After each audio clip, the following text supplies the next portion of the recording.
Bonjour à tous, bonjour à toutes. Et oui, j'ai quand même craqué. Je l'ai trouvé à la Fnac là ce matin, en magasin. Donc ils sont présents en magasin. Alors par contre, j'ai pas vu le village des amené. J'ai pas fait gaffe, mais bon, vu que je l'avais déjà reçu hier. Donc j'ai pris le film de David Cronenberg, Vidéodrome. Donc un film que j'avais vraiment envie de voir. Je me souviens pas l'avoir vu celui-là. Alors je sais que les avis sont très partagés. Pour certains, c'est vraiment un des pires Cronenberg. Pour d'autres, il est très bon. Bon, je pense qu'il a pas mal vieilli, c'est peut-être pour ça aussi. Enfin, on verra bien. Donc je l'ai pris quand même, sachant qu'en plus, ce qui m'a un peu motivé, c'est que sont inclus dedans les 4 premiers films de David Cronenberg. Alors attention, hein, les 4 premiers films, on regardera après les spécificités audio et les bonus. C'est pas des films d'1h30. Hein. Ce qui m'a fait par contre hésiter, c'est le visuel. C'est voilà, comme le village des damnés, c'est vraiment, je sais pas ce qu'ils ont foutu, quoi. Enfin, en tout cas, moi, j'adhère pas du tout. Je comprends pas le délire. Je sais pas ce qui s'est passé en interne. Il y a un gars qui a dû bien leur vendre le truc parce que c'est, enfin moi, j'adhère pas du tout. Bon, en même temps, le problème c'est qu'en Blu-ray, il y a que ça pour voir ce film. Après, c'est le DVD et il n'y a pas d'amarré. Donc c'est le steelbook ou rien. David Cronenberg, alors moi mon préféré de David Cronenberg ça reste La Mouche, en tout cas pour ceux que j'ai vus. Les autres c'est variable. N'hésitez pas dans les commentaires à me dire si c'est le même cas pour vous. Allez, on va regarder les spécificités audio et les bonus, qu'il y a un paquet de bonus aussi, donc ça aussi c'est ce qui m'a un peu motivé à le prendre, hein, parce que je suis plutôt intéressé de voir ce qu'ils peuvent proposer comme bonus pour ce film. Donc à l'intérieur sont présents le film en format Blu-ray uniquement, donc pas de DVD a priori, hein, comme alors, le village des damnés il y avait le Blu-ray et le DVD, ici il n'y a que le Blu-ray. Donc on a une version 1.85, bon c'est pour le format de l'image, hein, je vous le dis, je sais pas si ça vous intéresse, mais je pense que ça peut être intéressant. Donc 1.85 ça veut dire que c'est plein écran. Au niveau de l'audio, donc on a du français et de l'anglais en DTS HD 2.0 et des sous-titres français et anglais. Au niveau des bonus, il y en a un paquet. Sur le premier Blu-ray, donc on a le film en version intégrale non censurée. Il y a également les scènes inédites version TV de 25 minutes. Et après, alors, des entretiens, voilà, il y a pas mal de bonus. Et sur le disque 2, donc le Blu-ray numéro 2, hein, donc c'est bien un Blu-ray, on a donc les 4 films de David Cronenberg.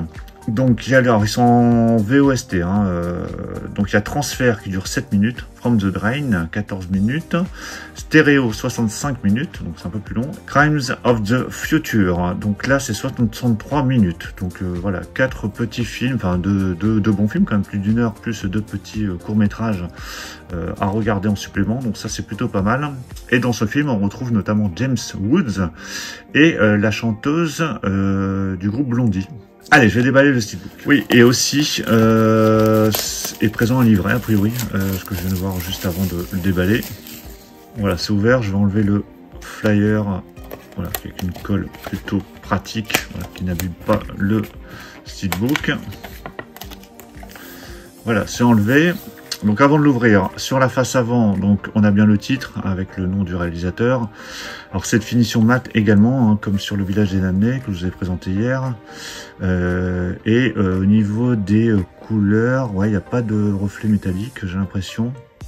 Bon, après c'est assez lumineux à certains endroits avec la lampe.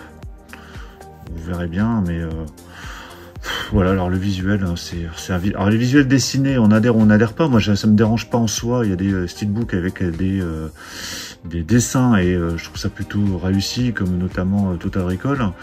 Mais là, c'est très moche. Le visage, alors ça ressemble même pas à James Woods. Je sais pas si c'est lui, mais en tout cas, ça lui ressemble pas du tout. Enfin, vous me direz hein, dans les commentaires votre avis, hein, parce que je suis sûr qu'il y en a qui vont adorer, hein, mais bon, moi, pas du tout. Sur la tranche, donc on a bien le titre avec le logo Universal et 2 Blu-ray. Donc là, ils ont mis le chiffre 2.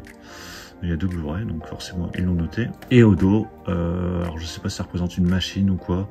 Je me souviens pas du tout parce que j'ai pas vu le film. Bah si, j'ai peut-être vu le film il y a très longtemps, alors j'en ai aucun souvenir. Et pareil, c'est finition mat. Voilà, avec quelques éventuellement de brillance sur le dessin, la lumière. Alors, il n'est pas abîmé, hein, l'ayant choisi en magasin. J'ai pu faire attention, mais bon, ça n'empêche pas, étant donné que s'il y a le flyer, s'il y avait un coup, ça se serait pas vu. Alors, à l'intérieur, donc oui, on a un livret, donc on regardera après. Donc on a 2 disques avec des sérigraphies plutôt pas mal pour le coup, là, avec des écrans de télé. Donc on a le premier Blu-ray et le deuxième Blu-ray qui sont, alors c'est pas tout à fait les mêmes sérigraphies, hein, je vous montre. Voilà, au niveau des écrans de télé, vous verrez que c'est différent. C'est pas les mêmes images sur les écrans de télé. Et le livret que je vais enlever. Et voilà l'intérieur du steelbook qui est assez quelconque, hein, rien de particulier. Je vous montre le steelbook à plat. Donc voilà, c'est très rouge, rouge bordeaux violet, hein, je sais pas quelle est cette couleur, rouge vin presque. Mais bon, enfin voilà, l'image vraiment pas réussie du tout. Hein. Alors j'ai pas compris le délire. Après c'est pareil, c'est tombé en rupture sur le site de la Fnac. Alors il y en a en magasin. Hein. J'ai pas fait gaffe pour le village des Damnés. Peut-être qu'il n'y en avait pas. J'ai pas fait attention. J'ai pris le Vidéodrome et je suis parti. Enfin voilà, pour le steelbook, je vais vous montrer le livret. Donc le livret, c'est le même style de livret qu'on avait sur le village des Damnés, c'est-à-dire un petit livret très fin au niveau du papier. Alors là, par contre, c'est numéroté au niveau des pages. Il y a 23 pages. Je vais vous montrer en gros ce qu'on retrouve à l'intérieur. Donc il y a tout un documentaire, une partie sur David Cronenberg. Donc ça, ce qui est plutôt pas mal en soi. Donc ça peut être intéressant. Alors, par contre, j'ai l'impression que les écritures sont... ça a bavé, alors je sais pas si c'est fait exprès. Ou si ça a bavé sur l'impression. Vous regarderez, mais vous voyez, ça a un petit peu bavé de chaque côté. C'est peut-être fait exprès, hein, mais bon. Donc voilà, donc partie sur David Cronenberg, avec toutes ces adaptations et tous ces films qui sont analysés. Donc pas mal de choses. Donc là, il y a tous ces films, hein, donc Scanners, Frisson. Donc là, après, une partie sur Vidéodrome, avec James Woods. Donc ça peut être intéressant, ces petits livrets. Donc c'est tout en français, encore une fois. Voilà, donc bien sympa ce petit livret avec le petit plus sur ces éditions. Et voilà, donc ça c'était la fiche originale, hein, qui aurait pu éventuellement être reprise d'une manière ou d'une autre, mais qui n'a rien à voir avec ce qui est proposé ici. Donc voilà pour la présentation de cette édition de Vidéodrome. Dites-moi dans les commentaires ce que vous pensez du steelbook, est-ce que vous le trouvez joli. Dites-moi également ce que vous pensez du film, si vous l'avez déjà vu, est-ce que c'est un bon Cronenberg, est-ce qu'il a bien vieilli. Pensez à mettre un pouce bleu si vous avez apprécié cette vidéo. On va se retrouver très vite pour d'autres présentations. Donc surtout pour ne rien rater, pensez à vous abonner. Je vous dis à tous à très bientôt. Ciao.